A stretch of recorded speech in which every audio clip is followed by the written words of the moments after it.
Hello everybody, this is Ken Rock here. Wow, I can't believe this is the first time I'm doing a Simpsons video. Huh.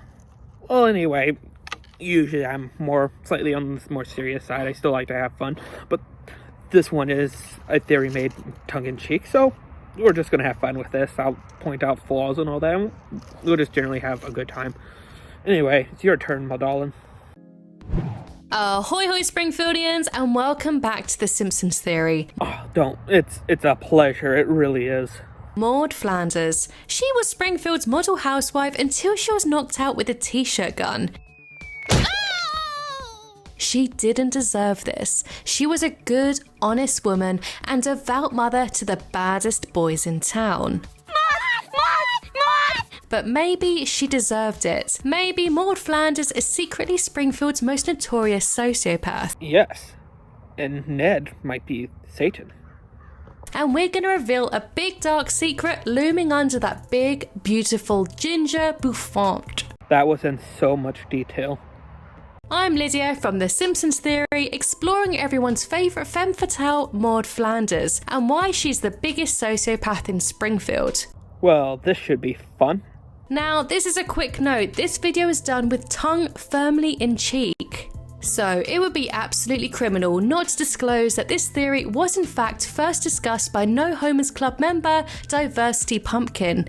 Yeah, not a whole lot to say to that. Just letting you all know this is somewhat into the future, so don't get freaked out by the change of scenery and close.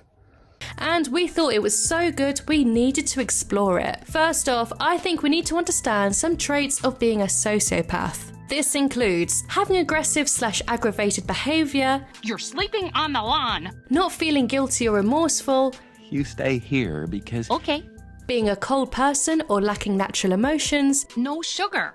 I mean, I can kind of see the first two. That third one, I was no sugar, a sign of no empathy or a lack of emotions. using charisma to manipulate others, I told you she was soft on full frontal nudity. Come on, girls. To be fair to Maude, if she hadn't said that, I'm pretty sure anyone would have said that and they all would have just left. I mean, it's not like it took a whole lot of convincing there. having a sense of superiority, Read the other one, the non-duck one. To be fair, everyone's smarter than Mayor Quimby. That's not exactly... She's earned that one. and not keeping positive friendships or relationships. You are such a wet blanket. Or you no longer allowed to criticize your friends. Because that's all she was doing to Marge, was just criticizing her. And let's face it, a lot of Springfieldians have sociopathic tendencies. But I think Maude is a whole other story. She slips right under the radar. Even at her funeral, Reverend Lovejoy broadcasted that she wasn't a standout character without punchy catchphrases or little quirks. Yes, in context, this little bit of dialogue referenced The Simpsons creators' contempt for the voice actress's behaviour and her wanting more money. So they wanted to include a little jibe to say that she didn't actually contribute a whole lot to the show. But we think this was all part of her character's tactic, hiding behind the bigger characters to get exactly what she wanted, including her control of Ned. That's a very weird way to go about it, especially since I'm pretty sure she already has that. Which brings us to our first piece of evidence. She doesn't love Neddy. You're gonna need a whole lot of evidence for that claim. So we admit that Ned and Maude seems like the perfect pair. They certainly seem to have more of a stable relationship than Marge and Homer. And let's face it, who couldn't be in love with stupid, sexy Flanders? Nothing at all. Nothing at all. But we believe there are little glimpses into Maude's true feelings. In Season 6's Bart's Comet, Springfield is forced to cram into Ned's bunker for survival. However, there isn't enough room, and Homer quickly decides Ned has to go. Poor old Neddy. You'd have thought that his family would have supported him and offered to leave with him, and Maude does. However, it's pretty clear that her sentiments are not genuine, as she quickly retracts and blends into the crowd for safety. I feel it's very important to remind you that Ned and Ma have kids. And it's very possible that within that moment, yes, she was willing to die with her husband, but she didn't want her kids to die and or be alone. So for her to quickly retract is reasonable. not exactly the most noble, but it is reasonable. If she felt that it was so unfair that Ned had to go, she would have said, as let's face it, she usually has no trouble speaking out. You have to keep in mind the few times that we see her speak out is when she's usually in the in group. In this case, she would be in the out group. And when the best consequence you have for disagreeing with the group is death for you and your loved ones, it definitely would make your tongue a little heavier. Also, let's notice that she is standing directly next to Homer in this scene, not her husband. So is Marge, Jimbo, Apu.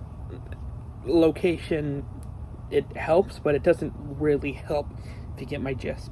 So close to Homer that in fact it may be deemed that she was whispering the idea into Homer. This makes sense as it seems only moments later Homer snaps back into his senses and says that he would join Flanders outside, and he's echoed by a few other well-intentioned Springfieldians, but not Maude. Yeah, but it also took Homer one time an entire episode in order to realize that Ned was losing everything to open up his dream business. And it didn't take till he was almost completely moved out of his house and everything for him to decide to do something right. So you can blame that on Maude. That other one definitely wasn't on Maude, and it does seem to do with his character. She eventually follows the crowd out behind Apu. Does this inform us that someone like Apu had more feelings for Ned than his very own wife? Maybe. No, Apu was closer to the door than Maude, and everyone decided to leave at the same time. So anyone who was in front of Maude would have gone out first. Wait, what? Also, talking of Apu, in Season 7's Much Apu About Nothing, Maude once again intentionally plays with her husband's life. When a bear takes over Evergreen Terrace, Ned is, quite rightly, freaked out. His kids scream out the window, scared for their father's life, and Maude doesn't seem too fussed. So much so that she conveniently can't open the door to let him in. I'm panicking, Nettie. I can't work the knob. If she was so panicked, why didn't she let Rod or Todd take over? Because she wants Neddy Deddy. Weak argument, right? Nah, take a look at this. In Season 9's Reality Bites, Marge successfully convinces the Flanders to buy a murder house. While Ned admires the purple drapes, Maude has a different take. The kids could scream bloody murder and no one would hear. It seems that Maude has a different plan for this house. Was she going to reenact history? It seems that she obviously has an inkling of the house's past. But so did Ned. Ned knew what had happened in that house. That's not evidence for anything. Just because she said something stupid in the house doesn't mean anything. I mean, people have kids that scream, not Rod and Todd, so it's weird, but it's definitely not evidence. She would have gotten away with it too if it wasn't for those meddling kids, Homer, Snake, Wiggum, and that darn car. And let's not even talk about her stunt in A Star Is Burns. Poor Todd. Help me! Anything you can say for Maude here, you can say for Flanders, except for the fact that Flanders just didn't put the basket in the water. And that's more just happenstance, if anything. And after Maude's funeral, you could see that in some way it frees Ned and his world is opened up when he lies eyes on country Christian singer Rachel Jordan. As Rachel sings He's the Man, Ned stands in the aisle looking like a lovesick puppy. And it looks like there is a change happening. And we have to admit, he looks enlightened. We later meet Rachel again when Ned plucks up the cara diddly orange to finally date her. And this is when we see the dreaded bed. The imprint. Oh, the horror. The only thing more terrifying than the imprint is the fact that Maude was so heavy that imprint stayed in any form or shape in the first place. The imprint clearly shows a female outline facing away from where Ned would have slept. You know what I mean. Maude's apparently very... Sure, people like a spoon, and for this, she would probably lie in this position, but her imprint is so defined, it looks like she faces away from Ned all the time. And let's face it, she's facing towards the door. No pillow talk here. That's stupid! You're stupid! Stop being stupid! Maude vs. Marge, her superiority complex. Spicy. Let's do this one.